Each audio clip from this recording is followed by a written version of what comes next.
যেখানে মানুষ ভূঁইয়ার লাভ নেই সেখানে মানুষ ভূঁইয়া নেই। এখানে যারা যখন যে শাসক দল থাকবে বা যারা পঞ্চায়েত সমিতি থাকবে তারা থাকতে পারে, কিন্তু গীতা ভূঁইয়ার এখানে কি অবস্থান রয়েছে সেখানে থাকবে, বিকাশ ভূঁইয়ার কি অবস্থান রয়েছে সেখানে থাকবে। এই ধরনের একটা কমিটি বানিয়ে না চাবিটা নিজেদের কাছে রেখে দিয়েছে। চাবি বারে বারে বলার সত্ত্বেও এখনো চাবি ফেরত দেয়নি। যে শিউলি শাহ ওখানকার জনপ্রতিনিধি, তিনি তার এলাকায় যাবেন, তাকে কে বাধা দিচ্ছে? এখনো পর্যন্ত তো পুলিশের কাছে এই ধরনের কোনো খবর নেই যে শিউলি শাহ বাধাপ্রাপ্ত হয়ে কোথাও ফেরি ঘুরে গিয়েছেন। ওনার ওখানে ৩-৪টে গ্রুপ হয়ে গেছে তৃণমূলের মধ্যে। একটা গ্রুপ শিউলি শাহকে মানে, দুটো গ্রুপ মানে না। ধরুন আমি 1998 সালে দল যেদিন প্রতিষ্ঠা হয়, পুরো কংগ্রেসটা সঙ্গে থেকে গিয়েছিল, আমি একা বেরিয়ে এসে দল তৈরি করেছিলাম। আমি যখন দলকে শ্রীবৃদ্ধি করলাম, মানস ভূঁইয়াকে টিকিট দেওয়া হলো, তার বউকে টিকিট দেওয়া হলো, তাদেরকে দলে ঢুকিয়ে দেওয়া হলো। আর আমার এগেনস্টে একটা মিথ্যা পুয়া কেস দিয়ে আমাকে দল ছাড়তে বাধ্য করা হলো। মমতাদির সঙ্গে কেন থাকবে? মমতাদি তার ভাইপোকে ছাড়ুক, নিজেকে পরিবর্তন করুক, নিজেকে সংশোধিত করুক। তাহলে শুভেন্দু অধিকারী তিনি যে কথা দিয়েছিলেন, বিরোধী দলনেতা থেকে যে কথাগুলো দিয়েছিলেন, সেই কথাগুলো কিন্তু তিনি লক্ষ্য করার ক্ষেত্রে অনেক ধাপ 100% এগিয়ে গেছেন।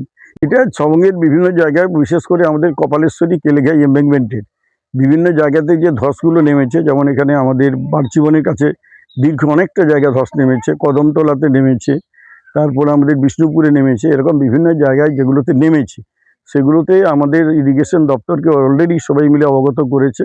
ইরিগেশন দপ্তরের ইঞ্জিনিয়াররা এই ব্যাপারে খুবই সতর্ক আছেন। যদি সেই ধরনের পরিস্থিতি হয়, এগুলোকে দ্রুত গতিতে এগুলোকে সারানো হবে। এ নিয়ে কিন্তু কোনো নেই, মানে ভয়ের কোনো কারণ নেই।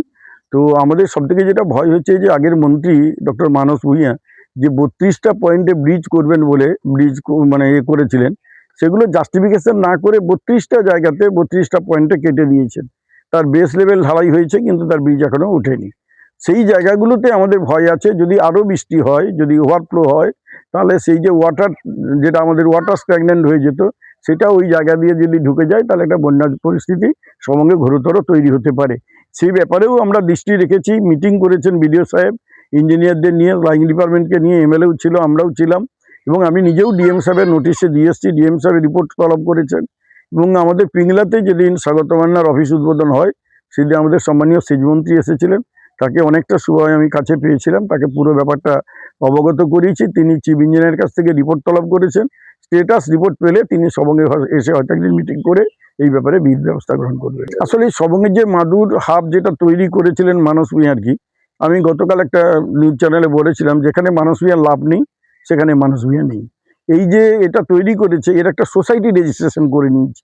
সে সোসাইটিতে রয়েছে মানস ভূঁইয়া, রয়েছে তার বউ, রয়েছে আবু কালাম বক্স, রয়েছে এরকম বাবুলাল মাইতি, রয়েছে এরকম তার নিজের যারা দলের যে পদাধিকারী, তাদেরকেই সোসাইটি রেজিস্ট্রেশন অ্যাক্টে তাদেরকে কমিটির মধ্যে রেখেছে।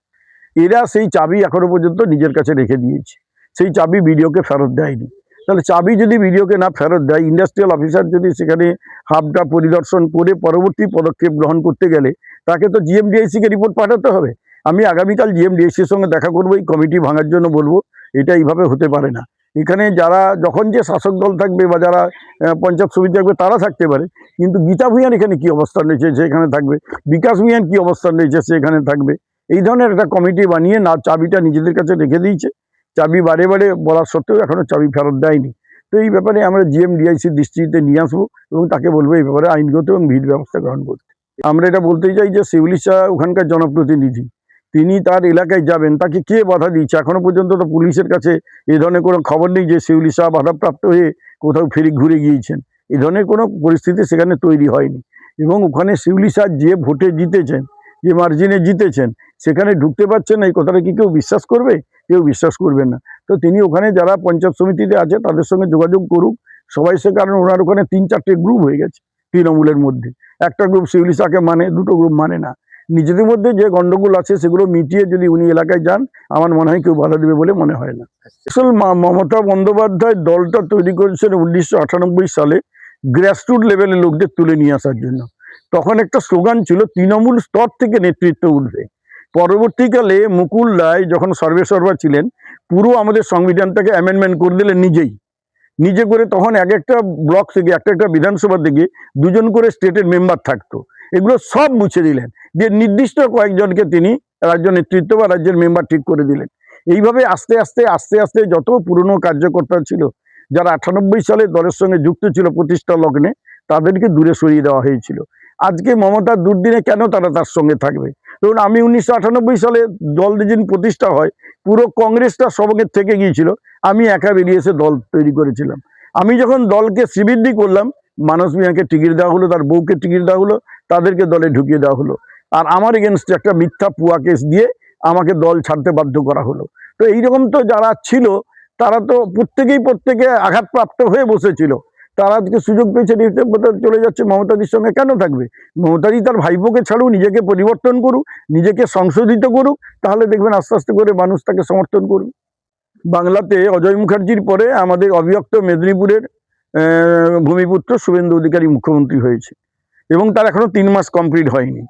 এই 3-2.5 মাসের মধ্যে তিনি যে সমস্ত জনহিতকর কার্যগুলো মানে আজকে মানুষের কাছে তুলে ধরেছেন, যে পদক্ষেপ গ্রহণ করেছেন, যেমন ধরুন আজকে আমাদের পঙ্কজ দত্ত আইপিএসকে যেভাবে অত্যাচার করে তাকে মৃত্যুর মুখে ঠেলে দেওয়া হয়েছিল, তার যারা ছিল তাদেরকে সাসপেন্ড করেছে। আজকে আরজিকর কাণ্ডে যারা এর সঙ্গে যুক্ত ছিল, বিনীত গোয়েল থেকে ইন্দ্রাণী কি একটা আছে, এই আইপিএসগুলোকে সাসপেন্ড করেছে, আজকে বিভাগীয় তদন্তের নির্দেশ দিয়েছে। জগদ্ধাত্রী পুজোতে যে ব্যাপক পুলিশ লাঠিচার্জ করেছিল, হিন্দুদের গালাগালি করেছিল সুবর্ণ চৌধুরী, তাকে সাসপেন্ড করেছে। তাহলে শুভেন্দু অধিকারী তিনি যে কথা দিয়েছিলেন, বিরোধী দলনেতা থেকে যে কথাগুলো দিয়েছিলেন, সেই কথাগুলো কিন্তু তিনি লক্ষ্য করার ক্ষেত্রে অনেক 100% এগিয়ে গেছেন। এবং তিনি কথা দিয়েছিলেন যে আমাদের যদি সরকার তৈরি হয়, ডবল ইঞ্জিন সরকার, আমরা 3 তারিখে মুখ্যমন্ত্রী হই আর না হই, 3 তারিখে আমরা অন্নপূর্ণার ভাণ্ডার ঢুকিয়ে দেবো। শুধু আমার ব্লকে 56,800 এখনো পর্যন্ত পেয়েছে। তাহলে তার এই যে জনহিতকর কার্যপদ্ধতি বা তার যে পদক্ষেপ, পশ্চিমবাংলার মানুষ তাকে দুহাত ভরে আশীর্বাদ করছে, সমর্থন করছে।